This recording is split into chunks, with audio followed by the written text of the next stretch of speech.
Salut copain, ça joue bien. Le diable, ça veut dire l'agitateur.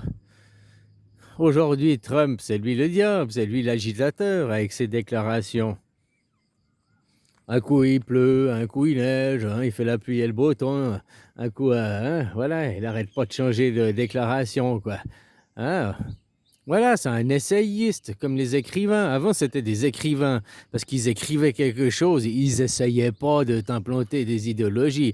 Ils écrivaient, quoi, c'était du savoir. Hein. Il y avait c'est un système, des techniques, enfin voilà, de l'écriture. C'est-à-dire que maintenant, les écrivains, ils s'appellent essayistes. Voilà, quoi, ils essayent de t'implanter une idéologie, ils essayent de t'implanter une idée dans ton cerveau, quoi. Ils essayent de te pourrir ton bien-être, quoi. Bah, Trump, c'est un agitateur, c'est l'agitateur public, c'est un essayiste, il essaye, quoi.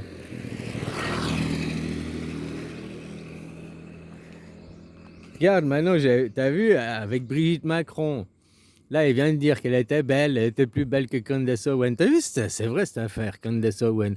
Pendant 6 mois, elle nous a fait chier, machin, elle vous a pris du fric, là, pour aller regarder ses émissions. Puis depuis maintenant, elle parle plus de Brigitte, quoi. Hein? Depuis qu'il y a son affaire de procès, quoi. Je te dis, le procès, les Macron vont gagner 50 millions, ou peut-être 30 millions, j'en sais rien. C'est déjà... va regarder mes vidéos, il y a 1 an en arrière, que je t'ai dit que Candace Owen, elle vous menait en bateau, quoi. Parce que Brigitte Macron, c'était une femme, c'est pas un homme. Hein, puis qu'elle vous mène en bateau, et puis que tout ça, ça servira à ce que Brigitte, et puis il fasse un procès aux États-Unis. Puis aux États-Unis, que tu fais un procès, tu peux avoir plein de fric, quoi. Tu peux devenir riche, tu vois, sur diffamation, sur... bah ouais, si c'est une femme, une vraie femme, elle n'a pas amené la preuve, mais elle a amené la preuve que devant la justice. Hein, puis en plus, t'es innocent par défaut, c'est aux autres de prouver ta culpabilité. Donc c'est à Candace Owen de prouver que Brigitte est un homme. C'est pas à Brigitte de prouver que c'est une femme. T'as la présomption d'innocence, hein. Et c'est à celui qui accuse de prouver la culpabilité, quoi. Après, certaines justices, c'est pas tout pareil, mais normalement, dans le bon sens, c'est comme ça, quoi. C'est à celui qui accuse de prouver la culpabilité, quoi. Le policier qui t'accuse de meurtre, il doit arriver avec les preuves. Parce que tu peux pas juste dire c'est lui qui l'a tué, puis t'as pas de preuves. Donc voilà, Candace Owen, elle a zéro preuve. Elle a fait que d'accuser. Mais à qui profite le crime? Au Macron. Tout le pognon que Macron, parce que Macron, ouais, je gagne 15 000 euros par mois, c'est le salaire de président. Hein. Avant, il gagnait, je sais pas, 200 000 euros par mois quand il était banquier d'affaires chez les Rothschild. Je sais pas quel était son salaire, mais c'était bien plus, avec des parachutes dorés, avec les bonus, avec... hein. Puis il est devenu président, quoi. Ouais, pour les intérêts des Rothschild, on a compris, mais aussi pour détourner l'argent, tout le pognon. Tu vois, si dans 1 an, Macron, il n'est plus président, il a fini sa mandature, il a fini ses 2 mandats, et puis que tout d'un coup, il commence à avoir une Rolls-Royce, un bel appartement, une vie de luxe, une vie de château, on va lui dire, les Français dans la tête, vous allez vous dire, mais Macron, ce fric, tu le sors d'où? Tu l'as détourné aux Français? Tu gagnais seulement 15 000 euros par mois, machin. Même les 3 millions que tu as fait, ils ont disparu. Hein, parce que tu as remboursé les prêts à ta femme ou j'en sais rien. Voilà, quoi. Puis maintenant, tu n'es plus président, puis tu mènes une vie de château. Le fric, il sort d'où? Ah, mais j'ai détourné l'argent des Français, je vous ai tous foutu dans le cul, nanana. Non, il va pas dire ça comme ça. Tandis qu'avec Candace Owen, le procès qu'ils vont gagner, et puis qu'ils vont toucher 50 millions de dédommagements et intérêts, là, ou 30 millions de dédommagements et intérêts. Après, ils pourront dire, quand Macron il sera en Rolls-Royce dans des bels appartements avec du fric, ben, les Français ne se diront pas qu'il a détourné de l'argent des Français. Ils diront que c'est l'argent qu'il a gagné de son procès. Tu vois, dans la psychologie, l'ingénierie sociale, comment tu crées une image, comment tu crées une psyché collective, quoi, une pensée collective. Voilà, quoi. Donc, hein, sur des fausses accusations. Pendant 5 ans, elle a subi le harcèlement. Maintenant, avec Candace Owen, tout ça, c'est pour faire du blanchiment, quoi. Hein, puis elle aura le blanchiment, blanchir son image, mais blanchir aussi l'argent qu'ils auront détourné des Français. Comme ça, après, pour mener une vie riche, une vie de château. Ah bah, si t'es président, t'as 15 000, après t'as plus que ton petit. Bon, ils ont des parachutes, il va aller voilà, sûrement d'autres jobs dans des grandes boîtes ou je sais pas quoi, repris chez les Rothschild ou je sais pas quoi. Mais en même temps, il peut être à la retraite jusqu'à la fin de ses jours, hein. Ouais, voilà, quoi. Avec les sous Brigitte Macron, quoi. Puis maintenant, elle fait quoi, Candace Owen? Depuis 6 mois, elle est là, l'affaire Charlie Kirk, Charlie Kirk, Charlie Kirk. Elle parle que de ça, encore pour détourner du fric, prendre du fric aux gens, quoi. Je te répète ce que je t'ai dit il y a 6 mois en arrière, Charlie Kirk n'est pas mort. Il se planque quelque part, il est jamais mort, quoi. Voilà, quoi. Déjà, faut partir de ce postulat-là. Si tu pars de ce postulat-là, tu comprendras mieux l'histoire, quoi. Parce que si tu pars du postulat qu'il est mort, puis après, non, il n'est pas mort, il n'y a même pas de trace de sang, il n'y a rien ce jour-là, quoi. Ça, c'est toute une mise en scène. Pourquoi? Eh ben, c'est comme s'ils avaient sacrifié le Christ. C'est de sacrifier un mouton. Tu sacrifies un mouton pour faire peur à tous les autres. En tuant Charlie Kirk, ça a fait peur. Non seulement ça a pu faire peur aux autres, mais ça a aussi motivé les troupes. Ça, Turning Point, là, son truc qu'il faisait derrière, puis qui a été repris par sa femme, là, machin et tout, puis que maintenant elle milite à fond sur ça, sur Turning Point. Eh ben, ce Turning Point n'aurait pas eu autant d'effet, d'impact, d'importance qu'il en a aujourd'hui sans la mort de Charlie Kirk, sans la fausse mort de Charlie Kirk. Tu vois, d'avoir tué le leader de ce mouvement a fait connaître ce mouvement à l'international, a donné de l'ampleur à ce mouvement, a fait exploser ce mouvement, quoi. Donc, tu vois, je t'ai dit, c'est un meurtre. En plus que tu vois les réactions, ok, chacun réagit différemment, mais elle est d'une froideur, sa femme. Ton mari qui vient de crever, elle est restée froide et de marbre, quoi. Ben oui, parce que pour moi, c'est mon ressenti à moi que j'ai exprimé il y a 6 mois en arrière. Son mari, il n'est pas mort, elle sait très bien, hein, puis ils se retrouveront après, voilà, il se laisse pousser la barbe, il se teint les cheveux en blond, il n'y a personne qui le reconnaît, quoi. Même juste avec une barbe, personne ne le reconnaît, hein.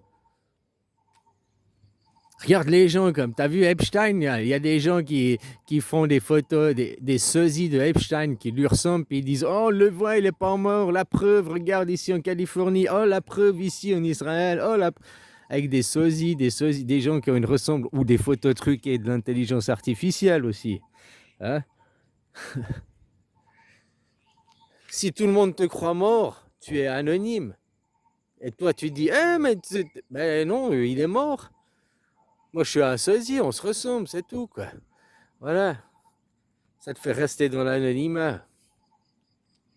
Bref, l'agitateur public, le diable c'est un agitateur. Et ben aujourd'hui, Trump, c'est lui qui a le rôle du diable, c'est lui qui a le rôle de l'agitateur, hein, avec ses déclarations, un jour il fait beau, un jour il pleut, enfin même pas un jour, il fait beau, 6 heures après il pleut, 6 heures après il neige, 6 heures après il rebeau, quoi. Hein? Voilà, quoi. Il y a un an, Brigitte Macron, c'est lui qui disait c'est un homme, c'est inadmissible, c'est un homme. Il refusait de serrer la main à Macron, il refusait de côtoyer les Macron, c'était des gens peu fréquentables, hein. Puis maintenant, il dit oh, Brigitte, elle est belle, elle est plus belle que Candice, j'espère qu'elle va se faire plein de fric en gagnant son procès et tout. Tu vois aussi le changement d'avis. Tu peux dire, ouais, Trump, c'est une girouette. Avant, il les détestait, maintenant, il les aime. Ouais, mais peut-être qu'il fait que de jouer un rôle. Il a peut-être pas d'avis, on ne le sait pas, son avis personnel, s'ils ont des liens d'amitié ou pas, quoi. Tu vois, ça t'apprend aussi dans la vie. Tu verras, dans la vie, des fois, tu veux te brouiller avec quelqu'un, tu es dans ton bled, tu te brouilles avec quelqu'un, machin et tout, puis ouais, plus jamais je lui adresse la parole, c'est un con et tout, quoi.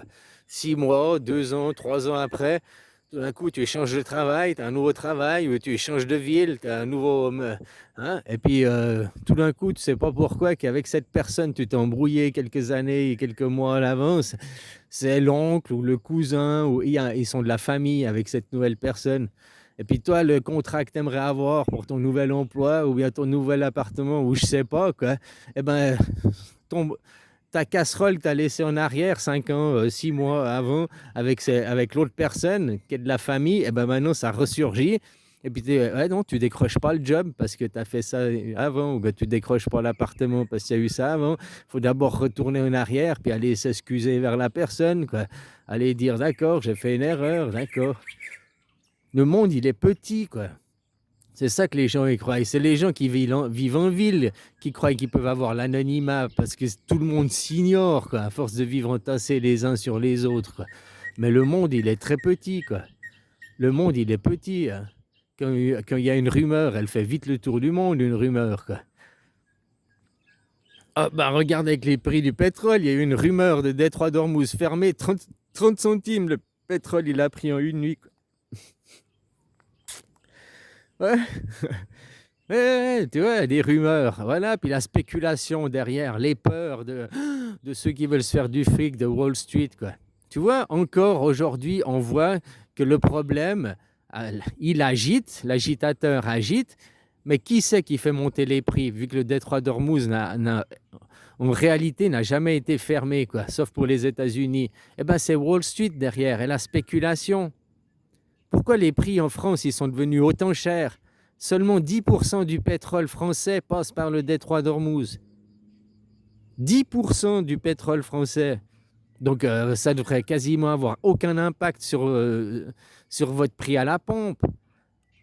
Mais ça a un impact pourquoi? À cause de Wall Street. Les peurs qui spéculent, ils spéculent, le prix du baril il flambe, que la spéculation, quoi. Puis là, le baril, il est redescendu en dessous des 100 $, même à 89, je ne sais plus combien, là. Puis ils te disent, ah, mais on va peut-être baisser à la pompe de 5 à 10 centimes, quoi. Mais tu sais, c'est du foutage de gueule, quoi. Ils se foutent de votre gueule. Que ça a augmenté de 30 centimes d'une nuit, là, que ça a pris, ou même plus, je sais plus combien ça a pris en une nuit. Moi, c'est passé de 33 à 42. En pourcentage, ça fait combien? 33 à 44, ça ferait 30. Ouais, ça fait 30% de plus. C'est même pas 30 centimes que ça a pris pour moi ici. Ça a pris 30% en une nuit, quoi.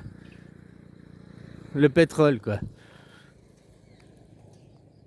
Voilà, mais eux, après, ils vont te baisser. Comment? Ils disent oui, parce que maintenant, on n'est pas sûr de l'instabilité de la stabilité du détroit, donc on ne veut pas baisser au cas où. Voilà, on connaît déjà leur propagande, on connaît déjà la sauce qu'ils vont nous servir, toujours la même, quoi, hein, pour nous niquer la gueule, quoi.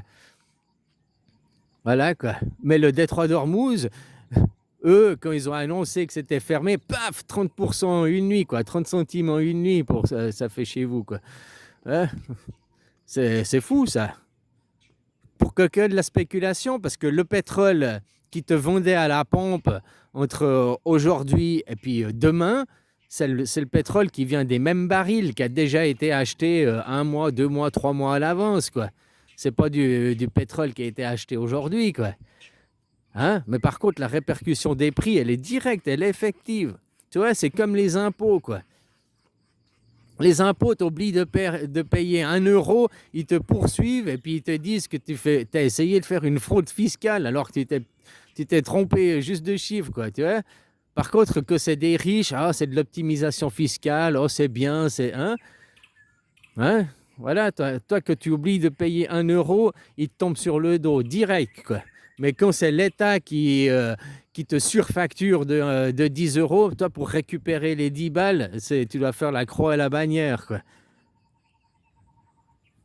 Ouais, voilà, quoi. Ces gens, l'État, dans une vraie démocratie, normalement, il n'y a pas besoin d'État, hein. Comme en Suisse, on n'a pas d'État, on a une administration. Je répéterai toujours les mots. On a des États qui sont cantonaux, comme il y a l'État de France, comme il y a l'État d'Allemagne, comme il y a l'État... Voilà, nous on a l'État de Fribourg, l'État de Zurich, l'État de Vaud. Voilà, mais au niveau fédéral, c'est une administration, c'est pas un État fédéral, c'est une confédération. C'est pas un État, c'est une administration, c'est pas une gouvernance. Comme va devenir la Gaule, comme va devenir l'Europe, hein. Le but de l'Europe, c'est pas que ce soit une Europe de dictature, mais les gens, ils ont été tellement cons. En 2005, on leur a dit, voulez-vous une constitution, donc une démocratie? La constitution, c'est pas pervertible. La constitution, elle a pas d'ego. La constitution, elle se bat pour les autres, pas pour elle-même. Ils ont dit non, non, on préfère mettre von der Leyen. Voilà, on préfère avoir un président sans constitution, et puis voilà, ça change tout le temps. Hein, une personne qui est corruptible, une personne qui a des intérêts personnels, oui, c'est mieux, quoi. Ça, c'est mieux. C'est le choix que vous avez fait en 2005. En refusant la constitution, vous avez choisi la dictature.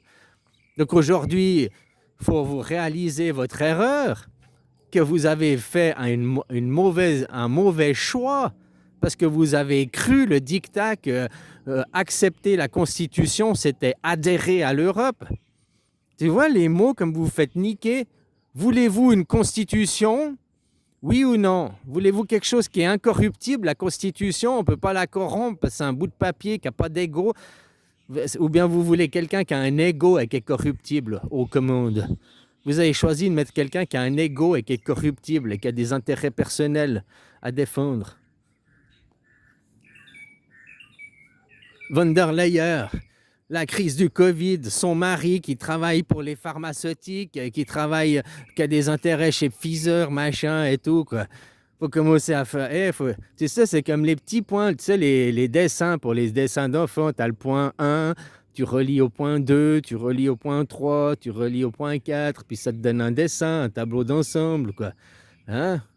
Alors, faut arrêter de prendre les gens pour des cons, comme von der Leyen, votre chef, son mari, Pfizer, Covid, les vaccins. Ouais, bon, bah ouais, tu vois, les intérêts personnels ont passé avant les intérêts du groupe. Hein? Oh, il vous faut acheter 7 doses, 10 doses. Le vaccin, une dose, ça suffit pas, quoi. Hein? Parce qu'ils sont enrichis, ces gens, quoi. Voilà. Le pétrodollar, quoi. Le pétrodollar. Enfin, le dollar, quoi, l'argent, mais c'est le pétrodollar. Et c'est ça que maintenant l'agitateur public, Trump, est en train de casser. Il est en train de casser le joujou, le pétrodollar, là. Bah oui, et le pétrodollar, il se casse grâce à quoi? Grâce à Wall Street. Ben, toute la spéculation, tout ce qu'il y en est. Il n'y a eu qu'un mois de guerre, tout le pétrole qui a été... Puis personne n'a acheté du pétrole pendant que les prix étaient flambés, quoi. Personne n'achetait du pétrole pendant ce temps-là. Ils attendaient de la fin de la guerre, ils attendaient d'évacuer leur stock avant d'aller en acheter. Hein? Donc personne n'a acheté du pétrole au prix où ils l'ont vendu, quoi. Voilà, quoi. Mais les spéculateurs, les voleurs, hein? L'économie, ça aussi c'est quelque chose qui n'a pas besoin, quoi. L'économie, c'est pour voler vos économies, ça sert à ça, quoi.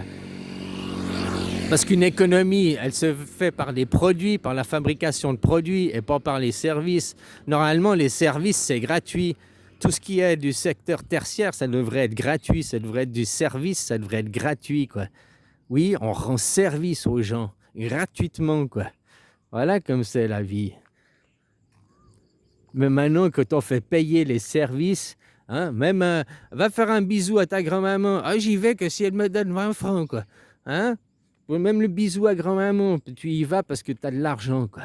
Tu vas même plus dire bonjour à grand-maman juste pour aller dire bonjour, juste pour aller boire un thé et tout, quoi.